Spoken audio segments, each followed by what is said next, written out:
New education policy గురించి ఈ మధ్యకాలంలో స్టూడెంట్స్కి కానీ ఆర్ఎల్స్ వాళ్ళ పేరెంట్స్కి కానీ ఐడియా లేదు. సో ఇప్పుడు వచ్చినటువంటి ఎన్ఈపీ వల్ల సో ఈ డిగ్రీలో ఏమైనా చేంజెస్ వచ్చాయా? సో చేంజెస్ వచ్చినవి మనకి అంటే లైక్ స్టూడెంట్స్కి ఏ విధంగా బెనిఫిట్స్ ఇస్తుంది? అందరికీ అర్థమయ్యేలాగా చెప్తాను మేడం. ఎన్ఈపీ ఎలా పనిచేస్తుంది అనేటువంటిది. ఓకే, ఇప్పుడు మా దగ్గర ఇంటిగ్రేటెడ్ ఎంబీఏ కోర్స్ ఉంది. బీబీఏ 3 సంవత్సరాల్లో స్టూడెంట్ ఎగ్జిట్ అవ్వచ్చు.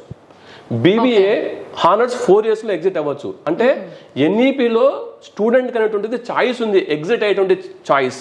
ఈ కోర్స్ ఎగ్జిట్ అయ్యి ఇంకొక కోర్సులో కూడా జాయిన్ అవ్వచ్చు. నేను ఇప్పుడు మేనేజ్మెంట్ లో ఇక్కడ బీబీఏ 3 సంవత్సరాలు చేశాను, నాకు మేనేజ్మెంట్ నచ్చట్లేదు అంటే నేను వెంటనే కంప్యూటర్స్ రంగం వైపు వెళ్ళొచ్చు. అలాంటి ఒక గొప్ప అవకాశం ఎన్ఈపీ 2020 విద్యార్థులకు ఇచ్చింది మేడం. Wow, okay.